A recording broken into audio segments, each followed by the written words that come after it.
तो हेलो दोस्तों, Indian railway की पटरी पे इंजन को दोहराना किसका सपना नहीं होता है। तो दोस्तों, इस सपना को पूरा करने के लिए आपको एक लोको पायलट बनना होगा और इसके लिए आपको कंसिस्टेंसी के साथ सही डायरेक्शन में मेहनत करना होगा।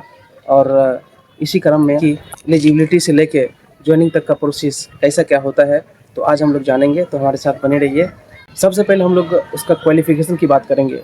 तो क्वालिफ़िकेशन में आपको इसमें सबसे पहले कम से कम 10th प्लस ITI होनी चाहिए और ITI भी NCVT या SCVT द्वारा मान्यता प्राप्त बोर्ड से होनी चाहिए। बहुत सारे ट्रेड होती है, जैसे electrician, fitter, diesel mechanic, ETC trade के द्वारा आप ALP बन सकते हैं। और बात रही डिप्लोमा की, तो डिप्लोमा में 4 ब्रांच के कैंडिडेट्स अप्लाई कर सकते हैं। इलेक्ट्रिकल, मैकेनिकल, इलेक्ट्रॉनिक्स और ऑटोमोबाइल इंजीनियरिंग, ये सभी चारों लोग अप्लाई कर सकते हैं।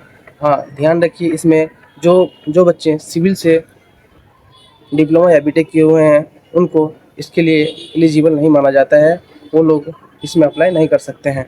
और बात रहा आगे, क्या BE बीटेक वाले भर सकते हैं? तो हाँ दोस्तों, BE बीटेक जो किए हुए हैं वो भी इस फॉर्म को अप्लाई कर सकते हैं। क्वालिफिकेशन की बात हम लोग कर लिए हैं और आगे बात करेंगे कि आखिर इसका एज लिमिट क्या है।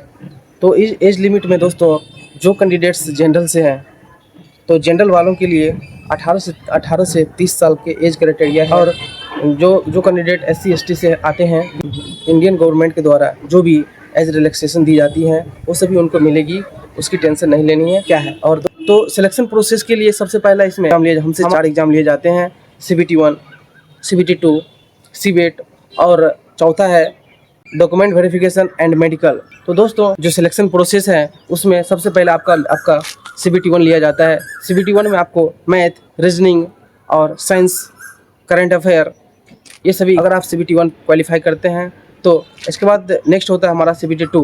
CBT 2 बहुत ही इंपॉर्टेंट होता है। CBT 2 के लिए आप CBT 2 के द्वारा ही हमारा मेरिट लिस्ट डिसाइड किया जाता है। तो CBT 2 में हमारा 2 पार्ट होते हैं, एक part A and part B।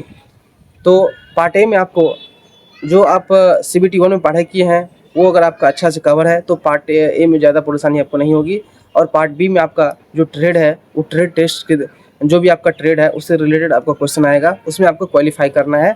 27 to 28 लाएंगे तो आप क्वालिफाई कर जाएंगे। और नेक्स्ट रहा CBET, उसको बोलते हैं क्या, तो साइको टेस्ट। तो दोस्तों, साइको टेस्ट में आपका डिसीजन मेकिंग देखा जाता है, तो आपको साइको टेस्ट भी पास करने होंगे। और इसके बाद हमारा लास्ट प्रोसेस होता है जो कि सबसे इम्पोर्टेंट है। तो इसमें आपको document verification and medical test होते हैं। तो DB में आपका जो भी ट्रेड है उसका सर्टिफिकेट मांगे जाएंगे, तो वहाँ आप उसके सामने सबमिट करेंगे।